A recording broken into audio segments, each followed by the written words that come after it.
여러분 혹시 나의 갈 길 다가도록 예수 인도하시니, 여러분 이 찬양 모두 알고 계시죠? 우리 이 찬양을 함께 1절만 불러보도록 하겠습니다.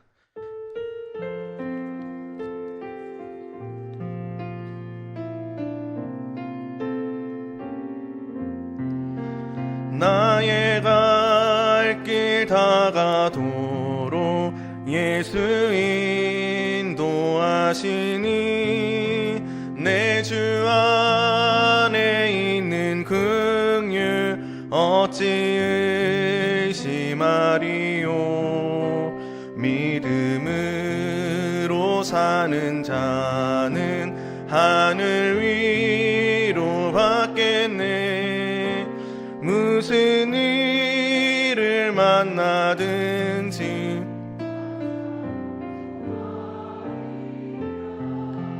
무슨 일을 만나든지 만사 형통하리라. 할렐루야. 아멘. 우리가 방금 함께 부른 이 찬양, 수많은 크리스천들이 즐겨 부르기도 하고 또 많이 좋아하는 찬양입니다. 찬송가 우리가 위쪽을 보면은 누가 이 찬양을 작곡했고 또 이 찬양을 작사했는지 이름이 나와 있는데요. 우리가 방금 부른 나의 갈 길 다가도록 이 찬송가는 페니 크로스비라는 사람이 작사한 사람입니다. 현재 우리가 가지고 있는 찬송가 안에 페니 크로스비가 작사한 작곡이 여러분 생각보다 상당히 많습니다. 우리가 방금 불렀던 나의 갈 길 다가도록, 그 외에는 나의 영원하신 기업, 또 주의 음성을 내가 들으니, 예수 사랑하심은, 인애하신 구세주여, 너의 죄에 흉악하나, 이렇게 여러 가지 다양하게 우리가 가지고 있는 찬송가에만 총 22곡이 실려 있습니다. 우리가 가지고 있는 찬송가에만 실린 것이 뿐만이 아니라 그가 살아온 인생의 여정 가운데에 찬양곡을 써온 것이 총 12,000곡이라고 합니다. 12,000곡입니다. 이렇게 많은 찬양곡을 써온 페니 크로스비는 우리가 생각보다는 몰랐던 것이 장님이었습니다. 물론 태어나자마자 장님은 아니었습니다. 의사의 실수로 인해서, 의료사고로 인해서 태어난 지 6주 만에 시각장애인이 되었습니다. 자의가 아닌 타인으로 인해서 양쪽 두 눈을 실명하여서 평생 앞을 보지 못하는 그런 안타까운 삶을 살아왔지만, 그녀는 그러한 절망과 어려운 상황 속에서도 불평하지 않고 긍정적인 마음으로 하나님께서 주시는 그 힘으로 살아왔다라고 고백을 합니다. 그녀의 자서전에는 이런 고백이 담겨져 있습니다. 친구들이 앞을 전혀 볼 수 없는 아이라고 말했지만 나는 전혀 개의치 않았다. 단지 내가 가지지 못한 것을 다른 아이들이 하나 더 가지고 있는 것으로 생각하기로 했다. 그리고 나는 그냥 만족이라고 부르는 마음의 작은 보석 하나를 잃어버렸다고 마음먹었다. 이것은 내 인생에 늘 위로가 되었다. 나는 결코 뒤돌아보지 않고 단지 앞만을 바라보기로 결심했다. 이후로 나는 자신이 앞을 볼 수 없다는 것에 대해 한 번도 실망하거나 슬퍼하지 않았다. 여러분, 그녀의 삶은 감사로 넘쳐나기 시작했고 또 감사의 표현의 방법으로는 시를 쓰기 시작했습니다. 글을 쓰기 시작하였습니다. 그렇게 감사의 고백이 담겨져 있는 글이 운율을 만나게 되면서 아름다운 찬송가로 쓰여지게 된 것입니다. 뿐만 아니라 감사는 여러분 전이 된다고 하죠. 그녀를 만나는 사람마다 희망과 감사가 계속해서 전달되었습니다. 힘들고 고통스러운 삶을 살아가는 모든 이들에게 그녀의 말과 그녀의 행동을 통하여서 다시 한 번 더 그들의 삶을 되돌아볼 수 있는, 또 수많은 사람들이 그녀의 삶을 통하여서 회개하게 되는 하나님의 진정한 예배자로 쓰임받는 그런 삶을 살아왔다라고 볼 수가 있습니다. 여러분, 혹시 여러분들의 삶 가운데에 뜻하지 않는 일이 혹시 있습니까? 또 내가 생각하고 계획했던 대로, 또 나의 뜻대로 되지 않아서 그것으로 인해서 낙심하고 또 좌절하고 있는 분이 계십니까? 아니면 모든 상황과 환경이 실패의 그런 연속으로 인해서 포기하고 싶고 또 모든 것을 그냥 다 내려놓고 싶은 그러한 여러분들의 마음이 계십니까? 혹시 그런 삶을 살아가고 있는 성도분들이 계시다면, 아니면 우리 주변에 우리의 가족이나 우리의 이웃들이 있다면, 오늘 이 수요 저녁 예배를 통하여서 삶의 끝이라고 여겨왔던 모든 것들이 삶의 시작으로 다시 변화되어지는, 또 절망에서 희망으로 변화되고 불안에서 평안으로 바뀌어지는 역전하시는 그런 하나님을 경험하는 오늘 기적의 밤이 되기를 소망합니다. 여러분, 오늘 본문 말씀을 보면은 절망을 희망으로, 또 불안을 평안으로 변화시키는 한 사람이 등장을 합니다. 그 사람은 누구냐면 바로 사도 바울입니다. 사도 바울이 어떤 상황이었기에 절망 가운데 있었는지, 그리고 그 절망적인 상황 속에서도 어떻게 행동했기에 희망으로 바뀌었는지 오늘 본문 말씀을 통하여서 우리가 함께 살펴보고자 합니다. 오늘 본문 말씀의 내용은 로마를 향해 항해하고 있던 알렉산드리아라고 하는 그 배가 그레데 항구 부근에서 유라굴로라는 광풍을 만나게 되면서 이야기가 시작됩니다. 유라굴로라는 광풍을 만났을 때 이들은 어찌할 바를 알지 못해서 당황하기 시작합니다. 그것을 여러분 잘 표현해주고 있는 구절이 15절의 말씀에 나와 있는데요. 배가 밀려 바람을 맞추어 갈 수 없어 가는 대로 두고 쫓겨가다가, 여러분 그냥 광풍 따라 바람에 따라 흘러가는 대로 지켜볼 수밖에 없었던 그런 상황이었습니다. 어떻게 해야 될지 막막함 속에 있었던 그들에게 그래도 그나마 자그마한 소망이 생겨나기 시작한 것입니다. 그 다음 구절인 16절의 말씀에 나와 있는데요. 가우다라는 작은 섬 아래로 지나 간신히 거루를 잡아 라고 나와 있는데, 이것을 여러분 세번역 성경으로 보면 이렇게 나와 있습니다. 그런데 우리가 가우다라는 작은 섬 아래쪽을 따라 밀려갈 때에 그 섬이 어느 정도 바람막이가 되어 주었으므로 우리는 간신히 거룻배를 휘어잡을 수가 있었습니다 라고 나와 있습니다. 여러분, 가루다라는 작은 섬이 유라굴로라는 광풍으로부터 어떻게 되어주고 있다고 말하고 있죠? 그 섬이 어느 정도 바람막이가 되어주었다라고 이야기를 하고 있습니다. 여러분 한번 생각해 볼까요? 어떠한 일을 계획했고 또 그 계획대로 움직이다가 전혀 생각지도 못한 문제에 우리가 직면하게 되었을 때, 그런데 그 문제가 인간으로서는 절대 해결할 수 없는 문제라면 어느 누구나 당황합니다. 막막합니다. 지금 현재 이 배 안에 있는 사람들이 그런 상황입니다.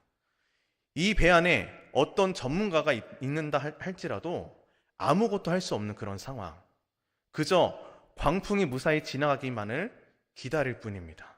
직접 나서서 해결할 수 있는 사람이 아무도 없었습니다. 그나마 잠깐 그 작은 섬 하나가 광풍으로부터 어느 정도 바람막이가 되어줌으로 말미암아 이들은 잠시 숨을 고를 수 있는, 잠시 고민해 볼 수 있는 시간을 가질 수가 있었습니다.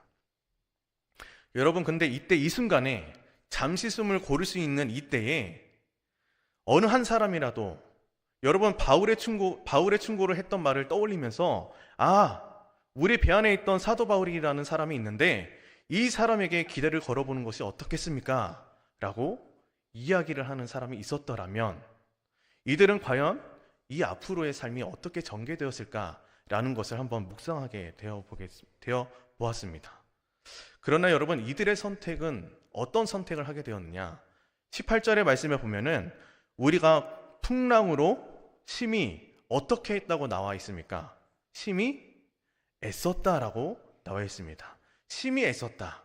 심히 애썼다라는 것은 어떤 의미를 가지고 있느냐면 내가 한번 이겨내 보겠다, 내가 한번 살아보겠다라고 이렇게도 해보고 저렇게도 해보지만 결국 그들이 직면해 있는 문제는 여전히 바뀌지 않고 그대로인 상황인 것입니다.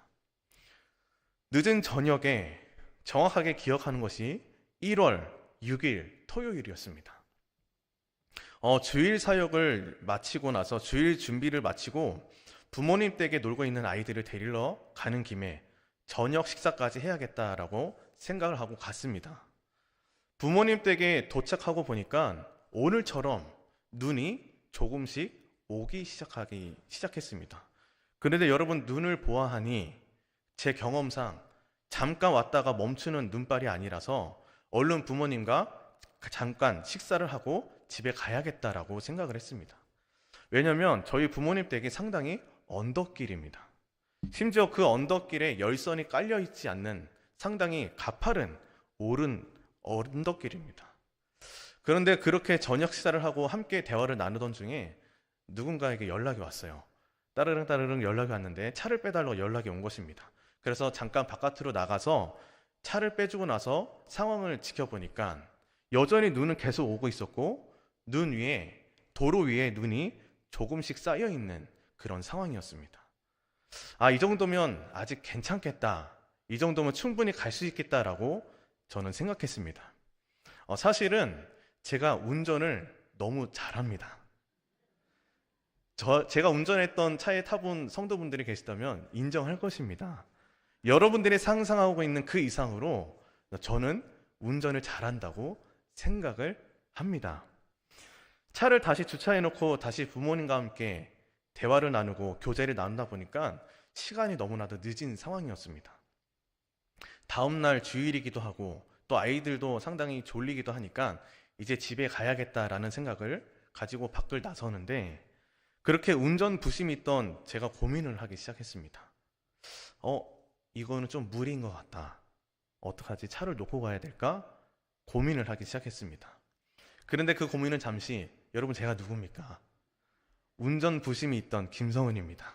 그래서 제 아내와 제 아이들을 잠깐 기다리라고 얘기해놓고 잠깐 차에 올라타서 그 언덕길을 조금씩 내려가기 시작했습니다.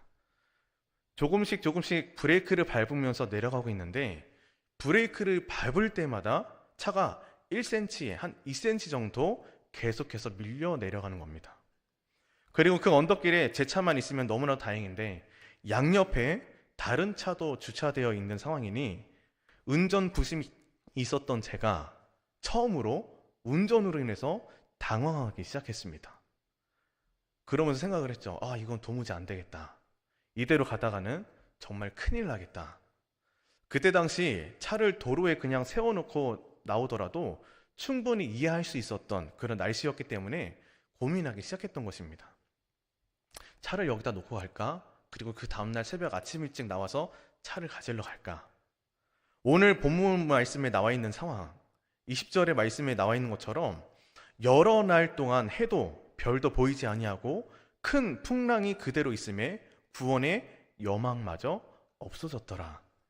아무것도 보이지 않았습니다. 아무리 애를 써도 큰 풍랑이 그대로 있고 구원의 여망마저 없는 그 배 안에 갇힌 사람들처럼 저 또한 아무리 애를 써도 차는 계속 밀리고 있는 상황이었고 눈은 여전히 멈출 여지가 없고 차를 내버리고 포기해야 하나 그런 생각을 했던 찰나에 그때 흩날리는 눈 사이로 터벅터벅 한 사람이 걸어오기 시작합니다.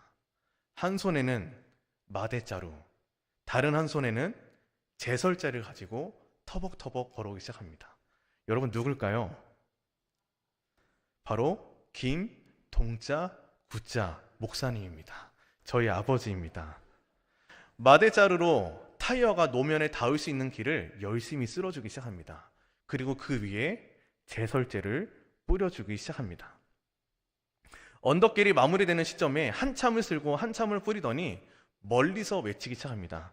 아들, 아들, 아들, 아들. 걱정하지 마, 하지 마, 하지 마. 그러면서 아빠가 쓸었던 그 길로 천천히 내려오라고 소리치기 시작합니다. 여러분, 저는 이 소리가 오늘 본문 말씀에 나와 있는 것처럼 22절에 나와 있는 것처럼 내가 너희를 권하노니 이제는 안심하라. 너희 중 아무도 생명에는 아무런 손상이 없겠고 오직 배뿐이니라. 계획 가운데에 뜻하지 않았던 그런 광풍을 만나게 되었고 그 광풍으로부터 이겨내기 위해 또 살기 위해서 아무리 노력하고 애를 써봐도 그들이 직면해 있는 상황은 여전히 변하지 않았습니다. 심지어 그런 상황이 19절의 말씀 초입 부분에 나와 있는 것처럼 사흘째 계속되었습니다.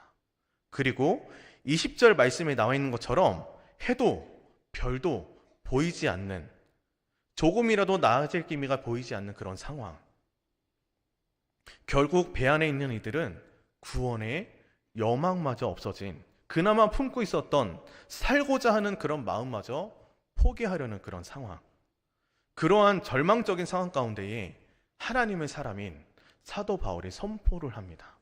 이제 안심하라. 이제 안심하라. 여러분, 단순히 위로하는 말이 아닙니다. 에이, 뭐 이까짓 거 죽기 하겠어? 뭐 어찌 되겠지? 이런 실없는 소리가 아닙니다. 믿음으로 선포하기 시작합니다. 이제는 안심하라.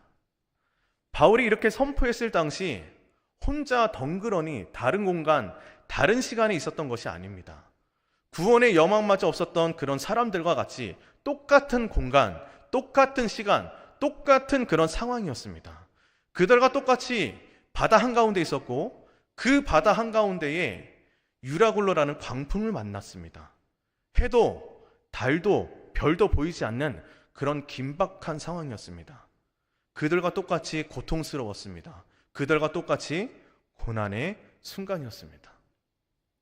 더군다나 다른 사람들은 손과 발을 자유롭게 움직일 수 있었지, 바울은 손과 발이 수갑으로 묶여져 있는 다른 사람들에 비해 더욱더 암울했던 그런 상태였습니다. 그러나 그런 상황 가운데 사도 바울은 선포하기 시작합니다. 이제는 안심하라. 여러분, 이렇게 선포할 수 있었던 이유, 담대한 믿음으로 이제는 안심하라고 선포했었던 그 이유가 과연 무엇이냐? 그것은 바로 하나님을 바라보았고 하나님의 음성을 들었기 때문입니다. 여러분, 바울은 매섭게 몰아치는 바람의 소리를 듣지 않았습니다. 배를 집어삼킬 만한, 몰아치듯이 집어삼킬 만한 파도를 바라보지 않았습니다. 해와 달 바라보지 않았습니다. 배 안에 두려움으로 떨고 있는 사람들의 모습을 보지 않았습니다. 선원들의 절규와 또 한탄의 소리를, 절망의 소리를 듣지 않았습니다. 바울은 오직 하나님을 바라보았고 오직 하나님의 음성을 들었습니다. 이런 혼란한 틈을 이용해서 도망가고자 하는 그런 마음이 아니라 이 상황을 통하여서 전지전능하신 하나님의 역사를 기대하며 또 소망하는 마음으로 폭풍 속에 있는 주님을 의지했기 때문에 사도 바울은 담대하게 선포할 수 있었던 것입니다. 이제 안심하라. 그렇게 선포한 후에 배 안에 있는 사람들에게 자신이 이렇게 권면할 수 있었던 이유에 대해서 설명합니다. 23절의 말씀을 보면 내가 속한 바 곧 내가 섬기는 하나님의 사자가 어젯밤에 내 곁에 서서 말하되, 24절 바울아 두려워하지 말라. 내가 가이사 앞에 서야 하겠고 또 하나님께서 너와 함께 항해하는 자들을 다 내게 주셨다 하였느니라. 할렐루야. 지금 이 배가 항해하는 진정한 목적이 무엇이냐면 하나님께서 바울로 하여금 로마로 가서 가이사 앞에 서게 하는 것입니다. 여러분, 왜 그렇습니까? 다른 이유가 없습니다. 오직 복음을 전하기 위해서입니다. 바울을 통해서 가이사에게 복음을 전하기 위해, 그리고 로마라는 그 큰 나라에 복음의 씨앗을 뿌리기 위해서입니다. 즉 하나님의 계획이, 하나님의 섭리가 바울의 삶 가운데에 있었다는 사실입니다. 여러분, 역사의 주관자 누굽니까? 바로 전지전능하신 하나님이십니다. 이 세상을 창조하신 이가 누굽니까? 바로 하나님입니다. 그렇기 때문에 하나님의 놀라운 구원의 섭리를 막을 자 아무도 없다는 사실입니다. 오히려 지금 현재 고난과 절망을 통하여, 그리고 그 자리에 함께 있는 하나님의 사람인 바울을 통하여서 이들은 하나님의 능력을, 하나님의 살아계심을 직접 두 눈으로 볼 것이고, 그리고 그 사람들은 경험하게 될 것입니다. 뿐만 아니라 바울과 함께한 한 배를 타고 있는 수많은 사람들은 하나님의 품으로 돌아오게 되는 그런 놀라운 역사를 바라보게 될 것입니다. 그렇기 때문에 바울이 선원들에게 안심하라고 믿음으로 선포할 수가 있었던 것입니다. 사랑하는 성도 여러분, 오늘을 살아가는 수많은 사람들의 이야기를 들어보면은 수많은 사람들이 이렇게 이야기를 합니다. 미래가 없다. 너무나도 암담하다. 수많은 사람들이 그렇게 이야기를 합니다. 현재는 그나마 살만하다고, 그래도 아직 살만하다고 얘기를 하지만 앞으로 5년 뒤에, 10년 뒤에 지금이 지난 이 시점에는 지금보다 더 힘들어질 것이라고 이야기를 합니다. 여러분, 세상 파도를 바라볼 때면 어느 누구나 절망할 수밖에 없습니다. 전쟁, 거짓 소문, 지진, 기근, 동성애. 여러분, 요즘 예능 프로그램을 보면은 심각합니다. 동성끼리 사랑하는 모습을 담아서 예능 프로그램에 방영하는 반면에 여러분, 요즘 TV에서 사용하는 언어 무분별합니다. 욕이 난무합니다. 또한 사회 질서, 질병, 실업, 출산, 환경, 이런 수많은 상황을 봤을 때 여러분 어떻습니까? 희망적인 소식을 들어볼 수가 없는 세상입니다. 어찌 보면은 사도행전 27장 13절의 말씀에 나와 있는 것처럼 지금 현재 우리가 직면해 있는 상황이 남풍이 순하게 불고 있는 상황일 수도 있습니다. 무엇을 뜻합니까? 바로 유라굴로라는 큰 강풍을 만나기 전에 징조라고 할 수가 있는 것입니다. 그나마 헐떡거리며 살아갈 수 있는, 지금이라도 늦지 않았으니 다시 돌아갈 수 있을 정도의 상황이라는 것입니다. 이런 상황 가운데 우리가 해야 될 일 과연 무엇일까요? 아무런 희망조차 보이지 않는 오늘 본문 말씀에 나와 있는 것처럼 구원의 여망마저 사라진 이 시대 가운데에 하나님의 백성으로서, 하나님의 자녀로서, 하나님의 사람으로서 과연 우리가 해야 될 일이 과연 무엇이겠습니까? 정치, 경제, 문화에 관련된 전문가를 발견하는 것이 우리의 역할일까요? 사회 문제를 해결할 수 있는 전문가를 발견하는 것이 우리가 해야 될 일이겠습니까? 아니면 국가 안보를 위해서 총명스럽고 지혜로우면서도 강력한 리더십을 발휘해낼 수 있는 그 사람을 찾아내는 것이 바로 우리가 해야 될 일입니까? 세상 사람들은 이런 사람들이 필요하다라고 이야기를 합니다. 세상 전문가들만이 변화시킬 수 있다. 세상 전문가들만이 현재 우리가 직면해 있는 수많은 문제들을 해결해 줄 수 있을 것이라고 이야기를 합니다. 물론 필요합니다. 때에 따라, 상황에 따라 시대의 흐름을 읽을 수 있는 사람 여러분 필요합니다. 그러나 하나님께서는 그런 사람을 원하시는 것이 아닙니다. 하나님께서는 찾으시는 사람, 하나님께서 원하시는 사람은 하나님의 음성을 듣는 사람이고 하나님을 전적으로 의지하고 하나님을 신뢰하는 사람, 하나님의 뜻에 순종하여서 하나님의 그 뜻을 전파하는 사람, 그 사람을 하나님께서는 오늘 이 시대에도 찾고 계신다는 사실입니다. 구원의 여망마저 없는 이 세상, 그리고 수많은 사람들, 수많은 가정, 이 모든 것을 구원해 주시고 일으키고 회복시키는 것 오직 하나님밖에 없다는 사실을, 그것을 굳게 믿는 사람, 여러분 더딜지라도 계속해서 한 걸음 한 걸음 전진함으로 말미암아 주님께로 더 가까이 인도해 줄 수 있는 그 한 사람, 광풍이 불어서 갈대와 같이 끊임없이 흔들린다 할지라도 하나님 앞에서 굳게 서 있는 그 한 사람, 그 한 사람으로 말미암아 이 세상을 변화시킬 수 있고 이 사회와 또 이 수많은 사람들 그리고 우리의 가정을 변화시킬 수 있다는 그 사실을, 여러분 과연 그 사실을 우리가 할 수 있다는 것을 여러분 믿으시기를 바랍니다. 그렇기 때문에 여러분 우리는 이렇게 선포할 수가 있는 것입니다. 이제는 안심하라. 성경에서 보면 한 사람으로 말미암아 노예로부터 해방되는 것을 볼 수가 있습니다. 또 한 사람으로 말미암아 거칠은 광야로부터, 또 홍수로부터, 기근과 핍박과 전쟁으로부터 구출해내고 또 치유하고 회복하는 것을 볼 수가 있습니다. 여러분뿐만 아니라 로마서 5장 18절의 말씀에 나와 있는 것처럼 한 사람의 의로운 행위로 말미암아 모든 사람이 의롭다고 인정받아 새 생명을 얻게 되는 것처럼 오늘을 살아가는 우리 또한 역시 우리 한 사람으로 말미암아, 여러분들의 한 사람으로 말미암아 우리의 가정이, 우리의 직장과 우리의 사업이, 우리 주변에 있는 수많은 이웃과 삶의 모든 영역이 탄식과 절망에서 감사와 희망으로 회복되어지는 그 역사, 삶의 끝에서 삶의 시작으로 변화되는 그 놀라운 은혜의 통로로 쓰임받는 여러분, 우리 모두가 되기를 소망합니다. 그렇기 때문에 여러분, 우리는 선포해야 됩니다. 이제는 안심하라. 이제는 안심하라. 여러분, 그렇게 선포되어질 때에 우리의 가정이 살아나고 우리의 수많은 삶의 모든 여정이 다시 한번 더 회복되어진 것을 믿고 나아가는 우리 모두가 되기를 주님의 이름으로 축원합니다. 이 시간 우리가 말씀을 생각하면서 찬양하신 후에 함께 기도하는 시간 갖도록 하겠습니다.